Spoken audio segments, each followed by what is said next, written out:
Today we're at Burbage South Valley, which is in the Peak District. It's just outside of Sheffield, and we've got a load of amazing gritstone bouldering here that we can do. And in this video, I'm going to take you through some top tips for bouldering outdoors. And these really are a lot of the things that I wish someone had told me in my first year of bouldering outside that could have just really, propelled my experience outside, how fast I went through the grades, and the stuff I got up a lot faster. So we're going to go through the stuff all the way from pad placement, how we look at the climbs, how we judge how we might climb them, to the actual climbing itself, and hopefully you can pick up loads of good hints on to get the most out of your bouldering outside.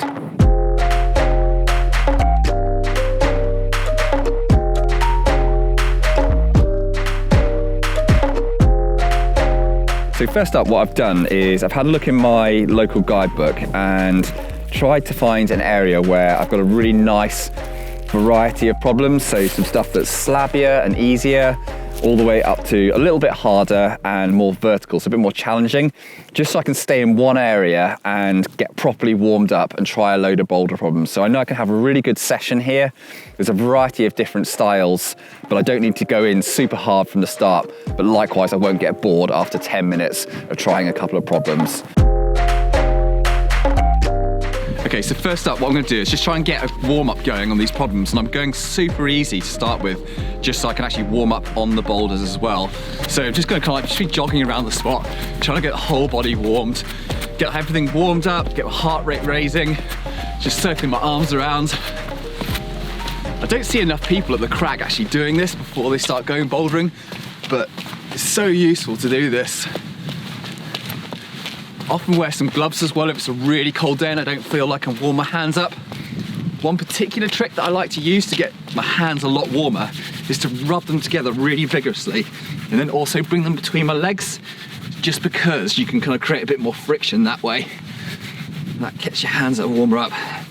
Then the ultimate kind of trick secret for a nice warm part of your body, and use this bouldering and route climbing for warming up when you're outside.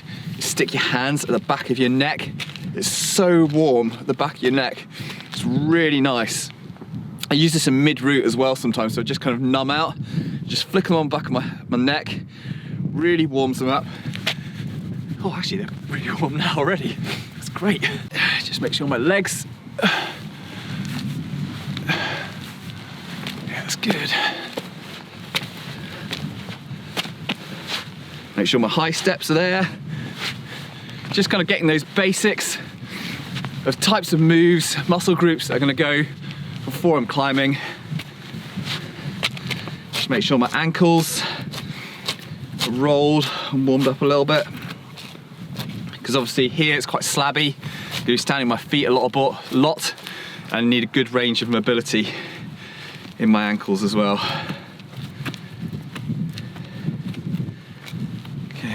That's good. For me, I kind of get quite tight in the chest and torso, so just make sure that I can roll around plenty. And I've said this before, but it's just really important that when you do your warm-up and your own personal crag or indoor warm-up, make sure that it's personalised to you. So there's particular areas that you find harder to warm up and they take longer for you. Take your time on that. Just because I'm doing one type of warm-up, it doesn't mean that you have to copy me specifically. Yes, you can take some of the tools that I use from the warm-up, but make sure that it suits you and it's appropriate to you. Because definitely human body's pretty variable, and you'll need a different warm-up depending on who you are. Okay, so the first problem I'm gonna try is this one here. I know I'm gonna be starting from bottom left and I'm gonna be trending up right and kind of finishing up this rib. So best way to do this is to make sure that I've kind of got all parts covered. So get my first pad out there, lay that under the start. Then bring this next pad out. So I'm gonna be a little bit higher on this top section here, so potentially I may come a little bit further out from the rock when I fall off. So I'm gonna give myself a bit of depth that way, in that direction, so if I fall off that manner. I'm gonna line these up here, so those are good. Gonna watch out for the old dip off the edge of the crag there, because there's a bit of a hole down here. So probably what I might do is just change that a little bit, because yes, it might be okay for me that I know not to stand on that corner and fall off the edge of the crag, but before you know it, you've been here 10 minutes and someone else has come along climbing with you and they've joined you in for your session and they haven't noticed that, and then they end up getting hurt. So I think it's good to think about others as well. So it might realign that a little bit.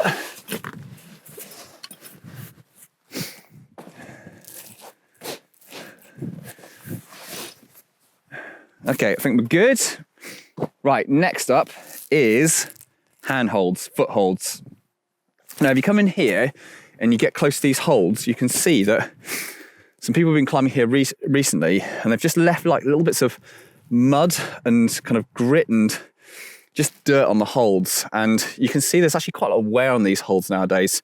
So one of the things that's really important is before you start going on these holds, and you put your feet on top of these as well, and then grind this mud and dirt into the holds and damage them even further, is to brush these off. So I'm going to grab a brush and I'm just going to clean these down.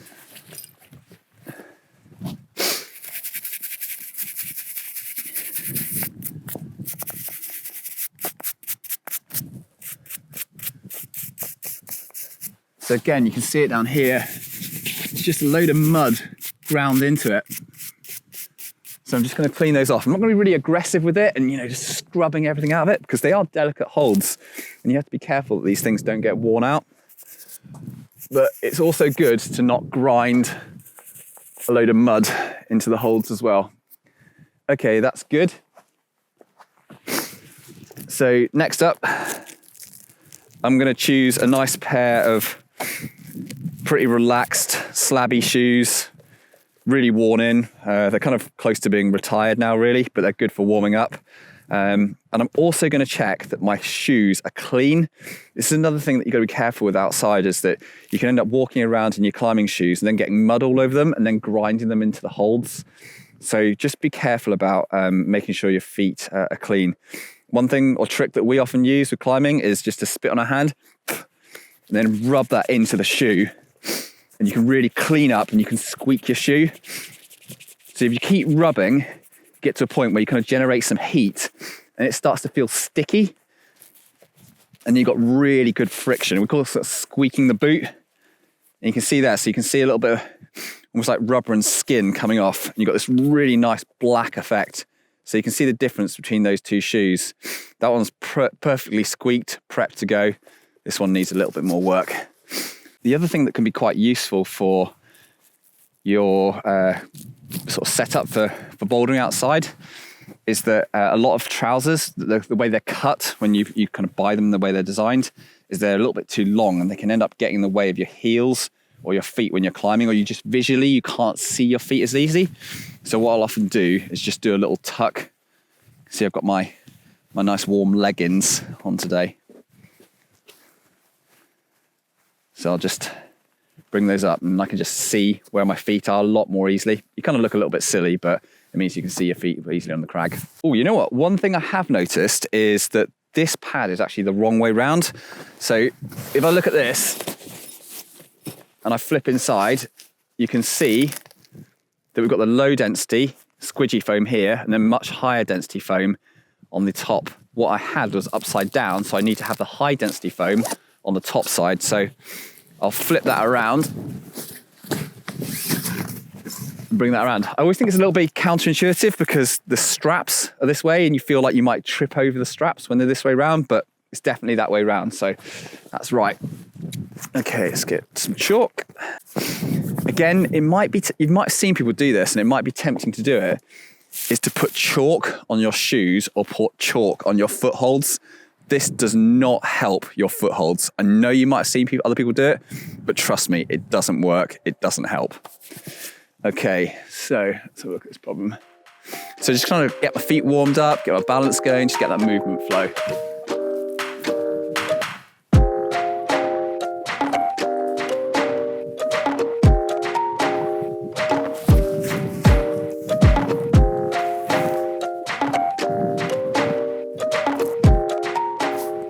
So what I might do from here is this is a nice problem just to kind of get warm up, get the flow going and working my feet. So I might start to create myself some little eliminates as well, just to kind of get my eye in on the rock. I don't have to move on from this problem straight away if I think the movement's nice and, you know, I've got the area to myself and no one else is climbing here.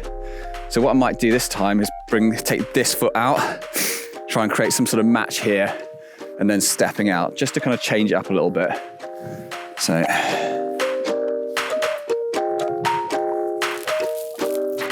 Little delicate smear match. Stepping out.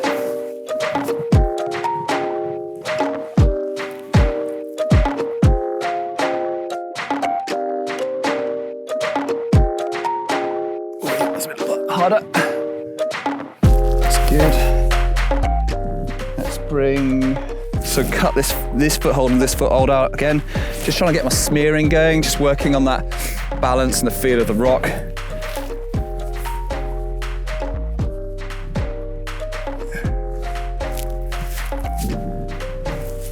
Kind of just need to pull my hands a little bit harder now. So I'm going to choose a problem which is just a touch steeper.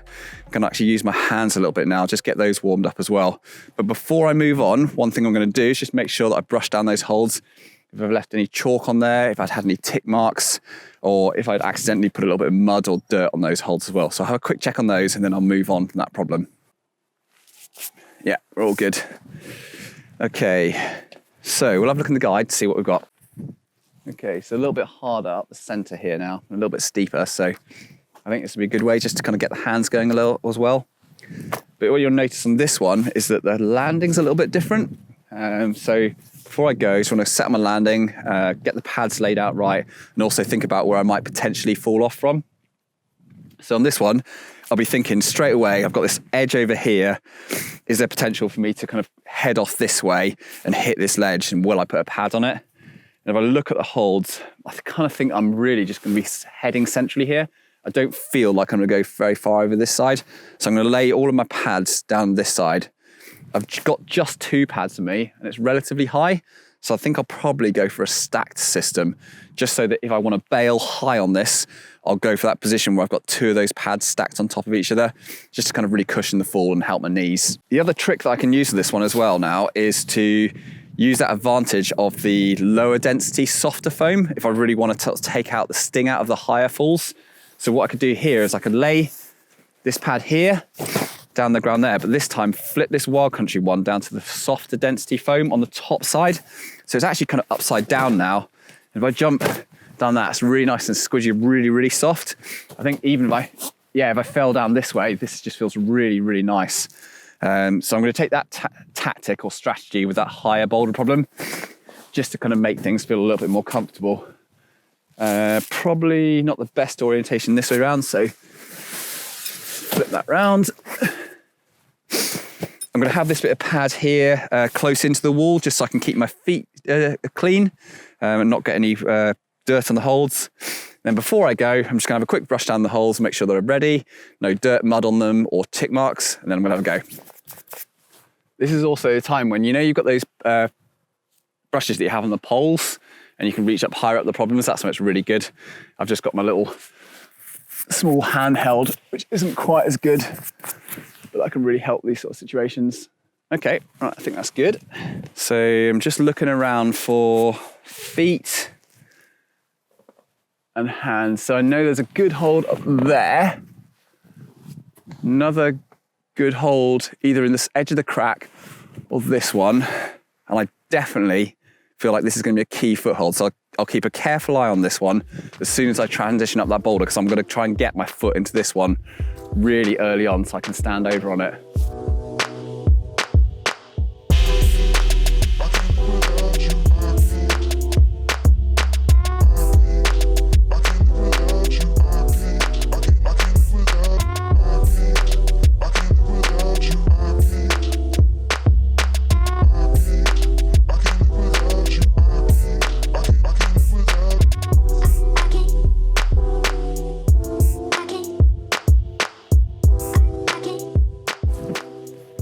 That was good. Got to pull a little bit harder on my hands, but still nice, like kept the skin fresh. Okay, this one looks like another good problem actually. A little bit steeper again. looks like it might have quite tricky feet, like high step onto that. The one thing I think is really important to look at early on in your sessions is just to be a little bit disciplined about problems that have got really sharp, like holds that you think will cut your skin or wreck your skin too early on the session, especially with gritstone style climbing where skin condition is so important to success. So if I have a problem, I think it's got one really gnarly hold on it as part of my warm up, and I'm not totally committed to doing that day, I probably would avoid it just to save wrecking my skin early on, because I can just end up with one problem basically wrecking an entire day because I've got a big hole on my skin. So this one here does look a touch sharp on the bottom side of my ring finger sitting in there, so I might just be a little bit careful how I sit my finger in that. I might even, if I really felt like it was the only good warm-up problem in my area, I might put tape on that finger just so I've got no chance of ripping through on that hole, just to protect the skin a little bit better. Okay, so this problem here, pretty sure I'm gonna start central and I'm probably gonna head up right over there. So protect my finish.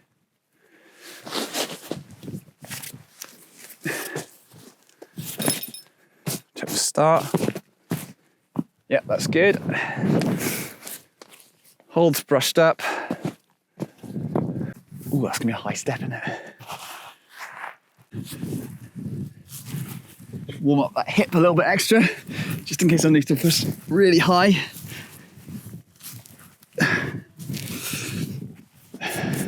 It's another thing that I always feel like I wish someone had explained to me years back, that if you have certain problems that require the ability to be able to get your hips or your arms or your shoulders in a very specific position, don't be afraid of going away and spending an extra half an hour on warming up that particular element for that problem. Yeah, so that's interesting. So if I come down low here and try and set up to the foothold, it's so bunched up, it's really hard to get my foot onto it. Whereas actually what I can do is place my foot on it and drop my foot down so it's already placed early. And then from there, pull onto the rock.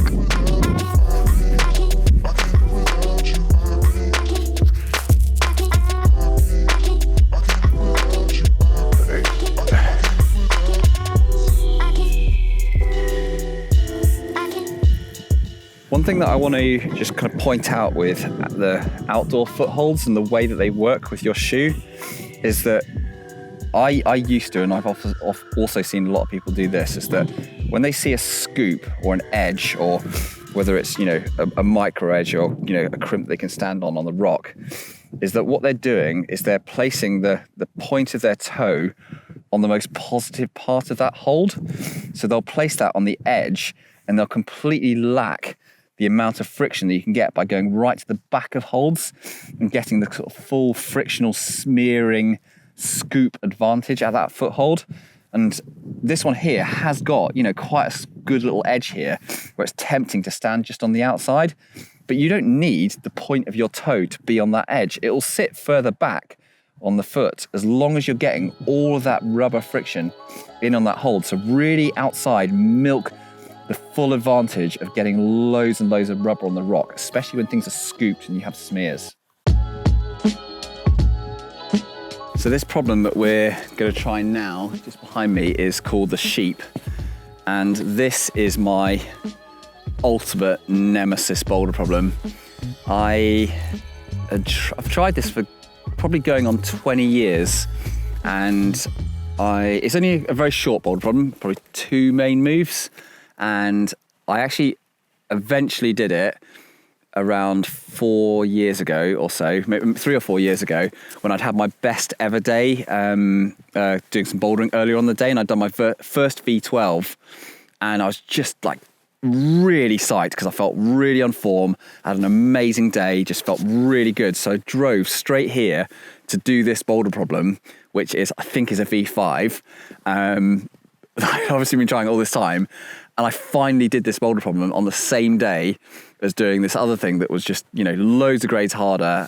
But the two things feel to me like just as hard as each other.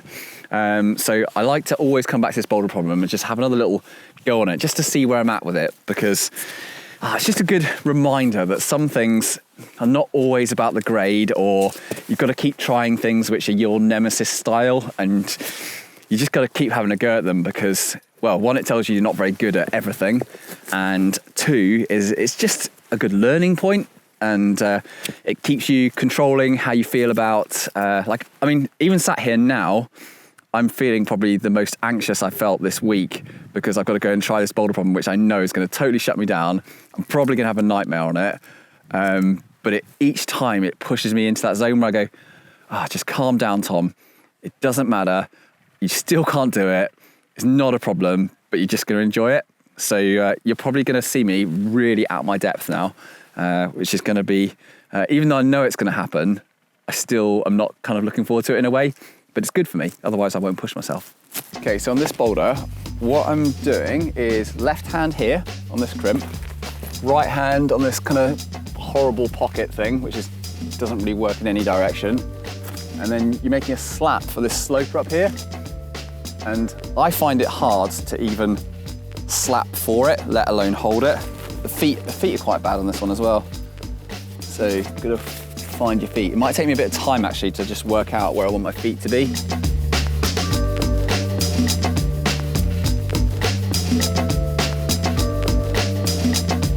It's funny, as soon as I pulled on and I got my feet on, I was like, oh no. Oh, it's this all over again. All over again. Okay, that's not quite right. That doesn't feel right. It's always good to actually feel what the hole's like you're going to. Yeah, okay. A few times I've been out with friends and there's like, look, just stand up, pull on and do this. And then they just do it straight in front of me. I'm like, okay, yeah, no, that looks really straightforward. I'll do that. And then I just can't do it. I think I might have to hold it that way actually. Maybe it's that way.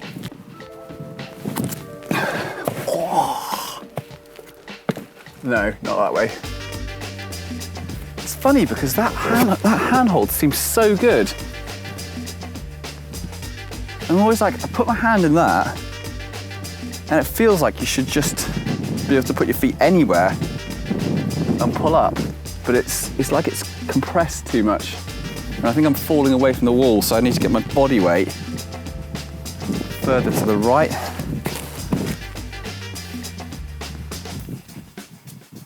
Yeah, maybe I need to come across on that foothold actually. That feels too far out wide. It's frustrating in the sense that I find it hard to even pull onto the rock. Like even to just get in a position where I can slap up, I just find so hard. And it's funny because I find this such a hard problem, all I can do is look at holds and go, why is it shaped like that? Why is that foothold not better? Why is this not that? Why is not that? You know, like my mentality is all around excuses and wanting a situation to be different from what it is. But the reality is that the holds are the holds. They're not going to change. The problem's not going to change. So I need to change to be able to get out of it. But my mentality wants me in this kind of really poor mindset around this problem. And it's like a 20-year mindset problem around this, is that I just want it to be different, not me to be different. But it has to be me. And even once I know that makes it even harder and more frustrating.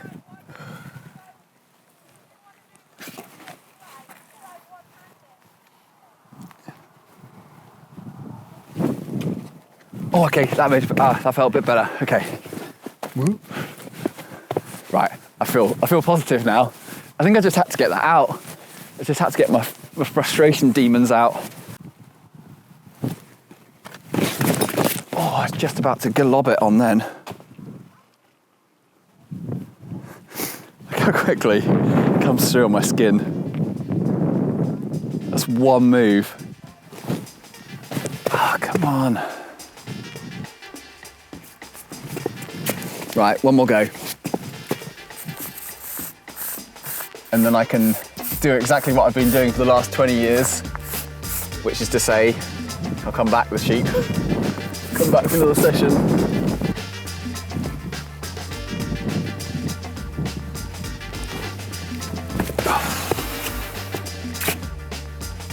And I look back at the holes, I'm like, but if they just changed a little bit, I'd be able to do it, but they haven't. But I can't do it. Oh man, so frustrating.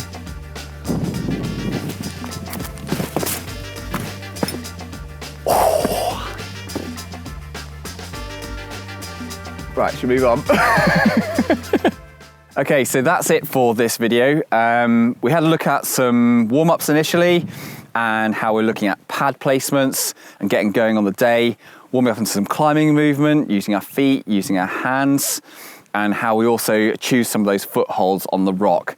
Then we finally came to my ultimate nemesis problem at the end of the day, and you could see me go through that process again, 20 years later, still that mental game being such an important part for me on the rock. But it's also really key to try things that are hard and you're failing on, because I wish more people had told me that it's good to do things that you might not necessarily always get up at the start. That really does push you to your limit and gets you to improve as a boulderer as well. So I hope you found all those tips and introductory hints on how to go bouldering outside useful, and we will see you on this channel again very soon.